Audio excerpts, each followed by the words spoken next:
एक सीनियर मुस्लिम ताजिर से किसी एक साहब ने पूछा कि आपको खुदा ने 95 साल की उम्र दी, यानी तकरीबन एक सदी आपने जी। इस लंबी जिंदगी में आपने क्या सीखा और क्या तजर्बा हासिल किया? वो ताजिर इस सवाल के बाद 2 मिनट चुप रहे।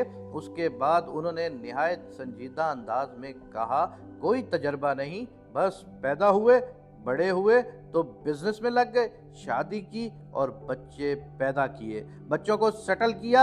अब आखिरी उम्र में बच्चों का दुख झेल रहे हैं और मौत का इंतजार कर रहे हैं। मौजूदा ज़माने में यही हर घराने की कहानी है। मौजूदा ज़माने में तकरीबन हर माँ बाप का ये हाल है कि वो अपने बच्चों को अपनी तमाम मोहब्बतों का मरकज़ बनाते हैं। बच्चों की ज़िंदगी संवारने के लिए वो सब कुछ कर डालते हैं, मगर आखिर में तकरीबन हर एक का ये हाल होता है कि बच्चे गैर वफादार निकलते हैं। वो अपने माँ बाप को छोड़कर अपनी आज़ादाना ज़िंदगी बना लेते हैं। मौजूदा ज़माने में माँ बाप की खिदमत एक फरसुदा तसव्वुर बन चुका है। बच्चों की तरक्की को माँ बाप इस हसरत के साथ देखते रहते हैं कि जिस पेड़ को हमने मेहनत करके उगाया था, उस पेड़ का साया भी हमें नसीब नहीं हुआ।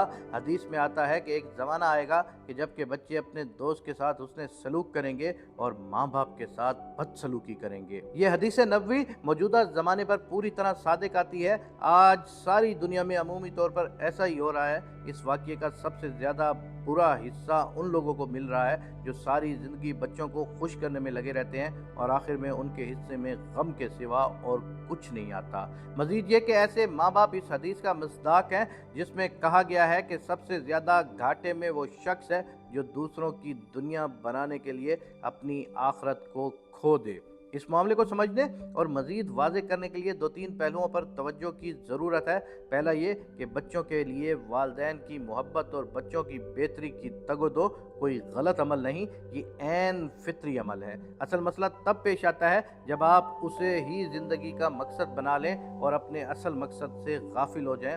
एतदाल ही बेहतरीन राह है और यहाँ भी एतदाल की राह पर चलना ही दुरुस्त अमल है। दूसरा ये कि आप बच्चों की मोहब्बत में हराम हलाल की तमीज़ ही छोड़ दें और बस बच्चों के लिए जो कुछ जैसे तैसे बन पाए उसके हसूल में जुट जाएं। मौलाना ने जो लिखा है कि बच्चे गैर वफादार हैं, तो अक्सर ये मुशाहिदा वहाँ देखा गया है जहाँ औलाद हराम पर पाली गई हो और औलाद की तरबियत पर कोई तवज्जो न दी गई हो।